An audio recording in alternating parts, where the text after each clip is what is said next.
Constable ఖాళీలట భర్తీ చేసేందుకు police శాఖ కసరత్తట. ఆర్థిక శాఖ ఆమోదం కోసం ఎదురుచూపులు. 2 ఏళ్లలో 17,000 మందికి పైగా రిటైర్మెంట్ అట. హోమ్ డిపార్ట్మెంట్లో సిబ్బంది కొరత. హైదరాబాద్ కమిషనరేట్లోనే 5,000 ఖాళీలు. సర్కార్ గ్రీన్ సిగ్నల్ ఇవ్వగానే నియామక ప్రక్రియ స్టార్ట్ అట. పెరుగుతున్న జనాభా, కొత్తగా ఏర్పడిన పోలీస్ స్టేషన్లు, జిల్లా కార్యాలయాల అవసరాలకు అనుగుణంగా సిబ్బందిని భర్తీ చేయాలని పోలీస్ శాఖ నిర్ణయించింది. కానిస్టేబుల్ కేడర్లోనే 14,000 ఖాళీలు ఉన్నట్లు గుర్తించింది. ఈ మేరకు ఖాళీల వివరాలు, రిటైర్మెంట్ గణాంకాలు, అలాగే కొత్త నియామకాలకు అవసరమైన నిధులపై సమగ్ర నివేదికను రూపొందించి ఆర్థిక శాఖకు అందజేసి అక్కడి నుంచి ఆమోదం లభించిన వెంటనే నియామక ప్రక్రియ ప్రారంభించేందుకు పోలీస్ రిక్రూట్మెంట్ బోర్డు సన్నాహాలు చేస్తున్నది. నేరాల నియంత్రణ, అలాగే మహిళల భద్రత వంటి అంశాలను దృష్టిలో ఉంచుకుని పోలీస్ బలగాన్ని మరింత బలోపేతం చేయాలని ప్రభుత్వం భావిస్తున్నది. ఈ నేపథ్యంలో కొద్ది నెలల్లోనే నోటిఫికేషన్ వచ్చే అవకాశాలు ఉన్నట్లు తెలుస్తున్నది.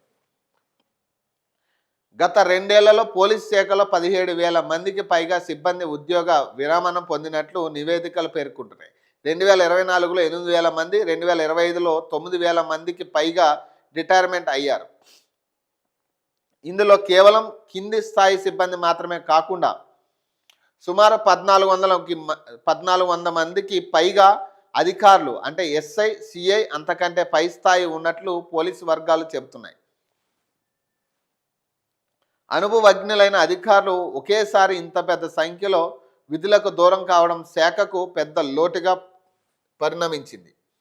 క్షేత్రస్థాయిలో గస్తీ నిర్వహించడం, నేరాల నియంత్రణ, అలాగే ట్రాఫిక్ క్రమబద్ధీకరణ వంటి విధుల్లో కానిస్టేబుల్స్ పాత్ర కీలకంగా ఉంటుంది. ఇంత భారీ స్థాయిలో ఖాళీలు ఉండడంతో ప్రస్తుతం ఉన్న సిబ్బందిపై అదనపు పనిభారం పడుతున్నదని సిబ్బంది ఆవేదన వ్యక్తం చేస్తున్నారట. ఇక తొందరలో 14,000 కానిస్టేబుల్ ఖాళీలకు భర్తీ చేసేందుకు పోలీస్ శాఖ కసరత్తు మొదలుపెట్టినట్టు కనపడతా ఉంది. దాదాపు ఈ 2 ఏళ్లలోనే 17,000 మంది రిటైర్ అయ్యారట పోలీస్ శాఖ నుంచి. ఇందులో దాదాపు 1,400 మంది ఉన్నత స్థాయిలో ఉన్నవాళ్ళు, అంటే ఎస్ఐ కేడర్ నుంచి పై స్థాయి ఉన్న వాళ్ళు 1,700 మంది ఉన్నారట.